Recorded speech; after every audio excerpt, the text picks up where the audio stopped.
कौन है ज्योति मल्होत्रा जो पहुंची पाकिस्तान? आईएसआई के साथ मिलकर की भारतीय सेना की जासूसी। यूट्यूब पर चैनल पाकिस्तान की 2 बार यात्रा आईएसआई एजेंट के साथ। इंडोनेशिया के बाली पहुंची दानिश, ज्योति, गजाला, शहबाज राणा, अरमान, ये सभी पहुंचाते सेना की सीक्रेट फाइल पाक को। हरियाणा के हिसार की रहने वाली ज्योति मल्होत्रा, सोशल मीडिया पर नाम है ट्रेवल विद जो।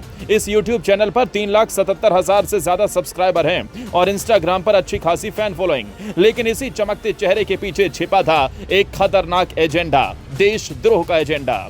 ज्योति मल्होत्रा को हिसार पुलिस ने गिरफ्तार किया है। आरोप है कि वो पाकिस्तानी खुफिया एजेंसी आईएसआई के लिए काम कर रही थी। लेकिन ज्योति अकेले नहीं है, उसका एक पूरा नेटवर्क है जो हरियाणा, पंजाब, छत्तीसगढ़ और नूह तक फैला हुआ है। इस नेटवर्क में शामिल हैं दानिश, गजाला, शहबाज, अरमान और ऐसे कई चेहरे जो भारत की सैन्य जानकारी चुराकर पाकिस्तान भेजते थे। अब सुनिए कैसे शुरू हुई इस देशद्रोह की कहानी। पार्ट 1, मुलाकात और मिशन। साल 2023 में ज्योति मल्होत्रा पाकिस्तान की यात्रा पर जाती है, लेकिन उससे पहले दिल्ली में उसकी मुलाकात होती है पाकिस्तान हाई कमीशन के कर्मचारी एहसान उल रहीम उर्फ दानिश से। दानिश पाकिस्तान की खुफिया एजेंसी आईएसआई से जुड़ा हुआ था। दोनों में नजदीकियां बढ़ती हैं और यहीं से शुरू होता है भारत के खिलाफ गद्दारी का मिशन। दानिश के कहने पर ज्योति की मुलाकात होती है आईएसआई के कई अफसरों से, जिनमें से एक है राणा शहबाज उर्फ रंधावा। इसका नाम ज्योति के फोन में जट रंधावा के नाम से सेव था ताकि किसी को शक न हो। इसके बाद ज्योति पाकिस्तान से सीधे इंडोनेशिया बाली भी जाती है, जहां दानिश और कुछ और पाकिस्तानी एजेंट्स के साथ उसकी मीटिंग होती है। पार्ट 2, डिजिटल ट्रैप और जासूसी। पाकिस्तान से लौटने के बाद भी ज्योति का संपर्क बना रहता है। व्हाट्सएप, स्नैपचैट, टेलीग्राम जैसे ऐप्स के जरिए वो लगातार पाकिस्तानी एजेंट्स को भारत से जुड़ी संवेदनशील जानकारी देती रहती है।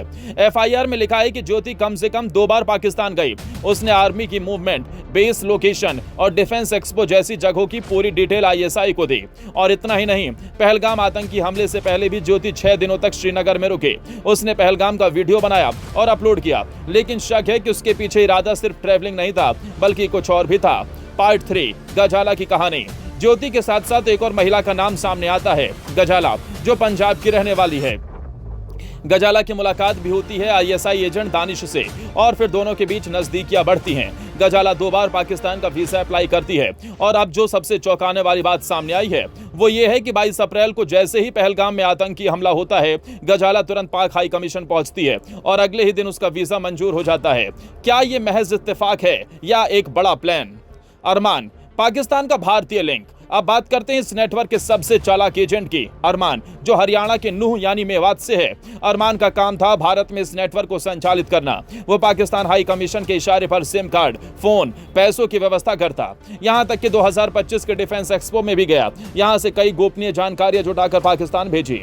पूरे नेटवर्क का मास्टर प्लान ये था, भारत की सेना, डिफेंस पॉलिसी और मूवमेंट से जुड़ी हर जानकारी आईएसआई तक पहुंचाई जाए।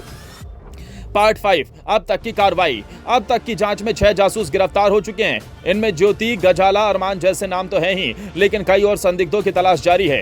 जांच एजेंसियों का मानना है कि इस नेटवर्क का कनेक्शन सिर्फ सोशल मीडिया तक सीमित नहीं है, बल्कि देश के संवेदनशील इलाके, रक्षा संस्थानों और खुफिया डेटा तक फैला हुआ है। अगर आपको भी लगता है कि सोशल मीडिया पर देश के खिलाफ साजिशें रची जा रही हैं, तो इस वीडियो को ज्यादा से ज्यादा शेयर कीजिए, कमेंट कर अपनी राय दीजिए और देश की सुरक्षा के लिए सजग रहिए, क्योंकि जागते रहो, यही असली देशभक्ति है।